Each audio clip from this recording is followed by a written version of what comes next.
La cabane de l'horreur.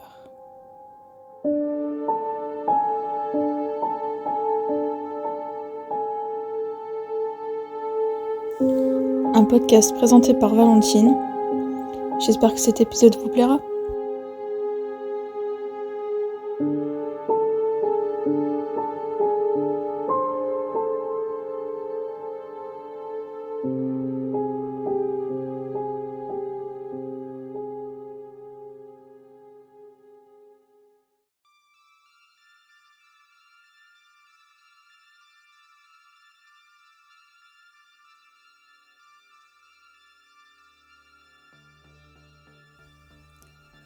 Je suis le genre de personne qui a toujours des écouteurs ou un casque sur les oreilles.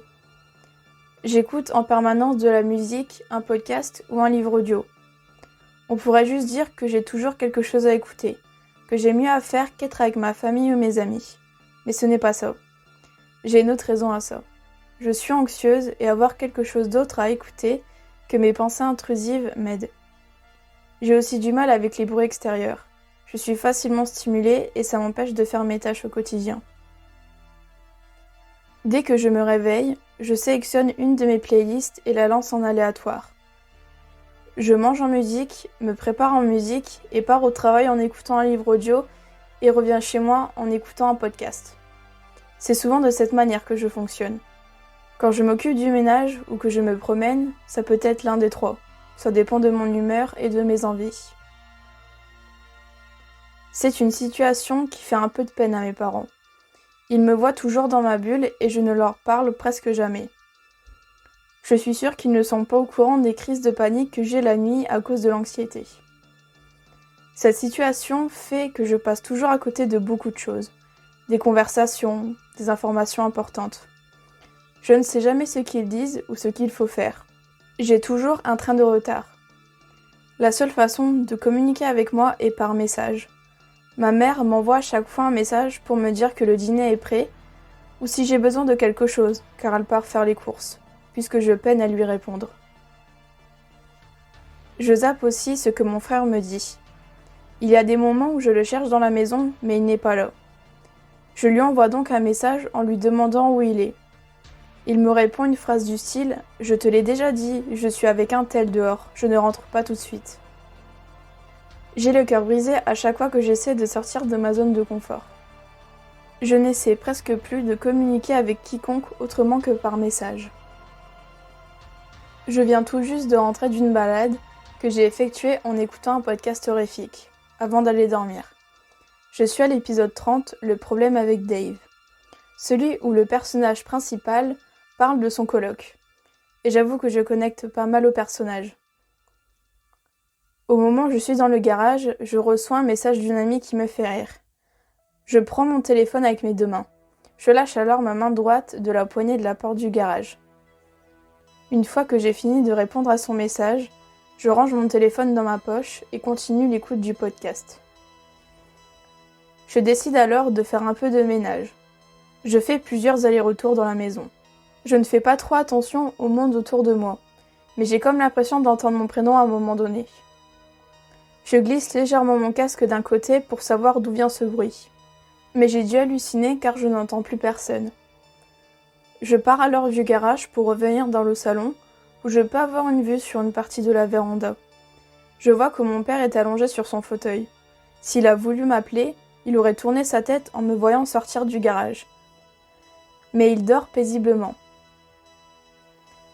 Je vais maintenant à l'étage. J'entends encore une fois mon prénom.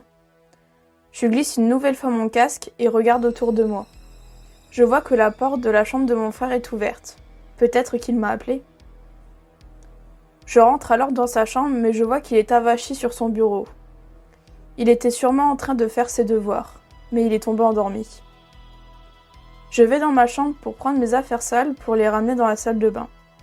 Je sens au même moment que quelqu'un marche à l'étage car le sol vibre légèrement. Probablement mon frère qui vient de se réveiller. Mais quand je sors de la salle de bain, je vois personne. J'ai dû certainement halluciner. Encore une fois.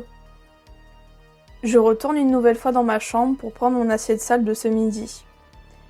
Je descends des escaliers et je me dirige vers la cuisine pour mettre mon assiette à laver. Mais je fais une autre découverte à la place qui me fait lâcher l'assiette qui tombe au sol et se brise. Je vois le corps de ma mère qui gît au sol sur le dos. Je remarque également qu'il y a une flaque de sang autour d'elle. Je me rapproche d'elle et je vois qu'il y a une entaille au niveau de son cœur. J'arrête ce que je fais et me dirige vers la véranda pour informer mon père de ma découverte, mais pareil. Je le retrouve mort sur son fauteuil de la même façon que ma mère, d'une entaille dans le cœur. Je monte les escaliers dans l'espoir de voir mon frère encore en vie. Je rentre dans sa chambre en 4e vitesse et je le retrouve dans la même position qu'il y a 2 minutes.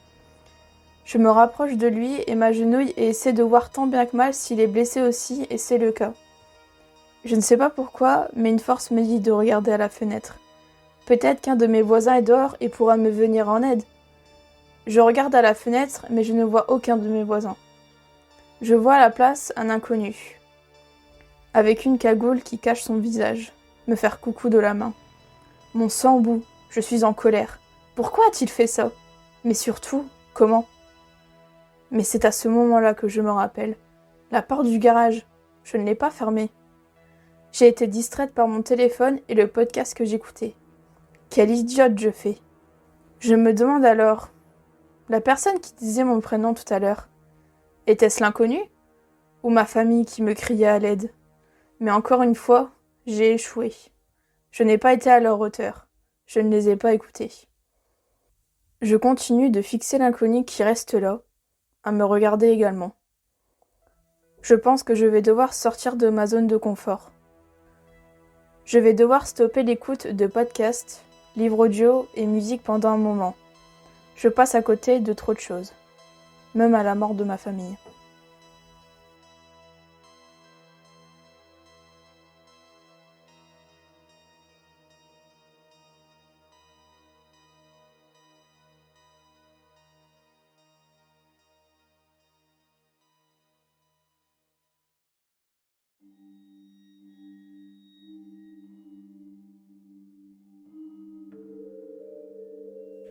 Vous venez d'écouter le 7e épisode de ce podcast et je vous en remercie.